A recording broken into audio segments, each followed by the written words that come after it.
मोनफ्रोमबो political agenda political इशुआ time सिचुएशनखौ नायनानै फैयो। फैबाय थानाय समाव बाय इलेक्शनानो जा जिखुनु इलेक्शनानो जा बेखौ लानानै दुलाराय बर' फरायसा आफादनियाव दा जेबो एजेंडा गैया। एबसुनि मोनफ्रोमबो ससिय' पलिटिकल इक'नमिक एजुकेशन एजेंडाया बेनि प्रायरिटिखौ नायनानै जायो। एबसुआ पलिटिकल पार्टी नङा, एबसुआ नन पलिटिकल स्टुडेन्ट आरो जातीय आफाद।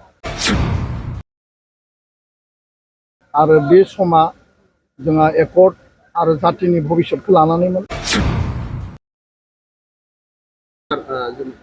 गोदानै जिखिनि पार्लामेन्ट सेसन जागासिनो दं बेवहाय हाबखां मदि गभर्नमेन्टनि जिखिनि 125 एमेन्डमेन्ट बिलबो मोनसे गथ'फोरनो 6 शेड्युल एरियानि मोनसे एमेन्डमेन्ट बिलनि मोनसे सोदांनाय सोलिगासिनो दं। दा जोंनि 6 शेड्युल एरिया हिसाबै माबायदि सोदांनायनि खामानिया माबायदि जागोन? सा सानजा भारतआव मोनजि 6 शेड्युल दथि फारिलाइनि भारत संबिधाननि सिङाव बे एरेन्जमेन्ट दं।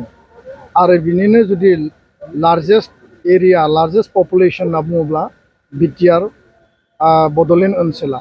दा बेखायनो 2020नि जि एकर्ड दंमोन बे एकर्डनि मुल धारायानो जाबाय जे आर्टिकल 125 एमेन्डमेन्ट 280 बेनि गेजेरजों बिनि समस्ति बिनि एरिया आरो बिनि पावर एन्ड फांसन डिपार्टमेन्ट बिनि फाइनेन्सियेल माने जि क्षमता आरो सेन्ट्रेल स्टेटनि फाइनेन्सियेल जिखिनि बेबस्था बेखौ कमप्लिटलि मोनसे अट'नमि आरो मोर पावार लेजिस्लेटिभ एडमिनिस्ट्रेटिभ फिनेन्स आरो एक्जिकिउटिभ लेभेलाव एनहेन्स खालामनांगौ बांहोनांगौ जाहाथे बेखौ मोनसे लेभेलसिम जोङो फुल फ्लेजेड स्ट्राक्चाराव लांनो हायो।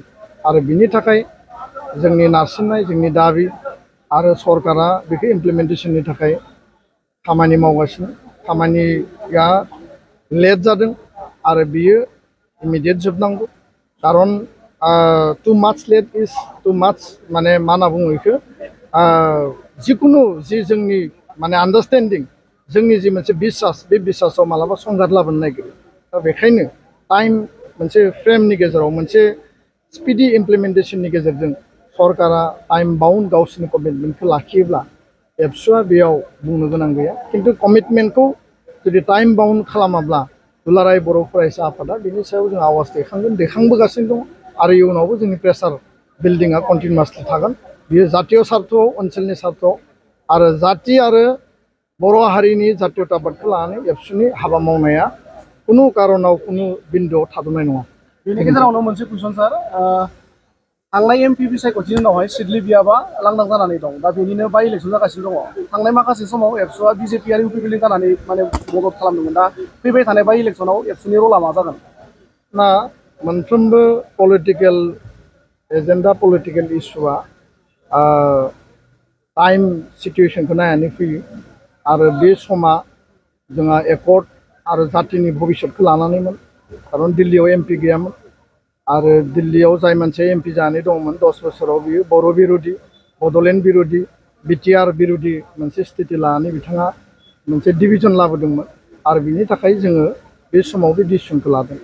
फैबाय थानाय समाव बाय इलेक्शनानो जा जिखुनु इलेक्शनानो जा बेखौ लानानै दुलाराय बर' फरायसा आफादनियाव दा जेबो एजेंडा गैया।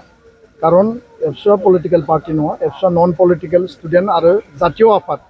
एबसुनि मोनफ्रोमबो ससिय' पलिटिकल इक'नमिक एजुकेशन एजेंडाया बेनि प्रायरिटिखौ नायनानै जायो, बिनि इम्पर्टेन्सखौ नायनानै जायो।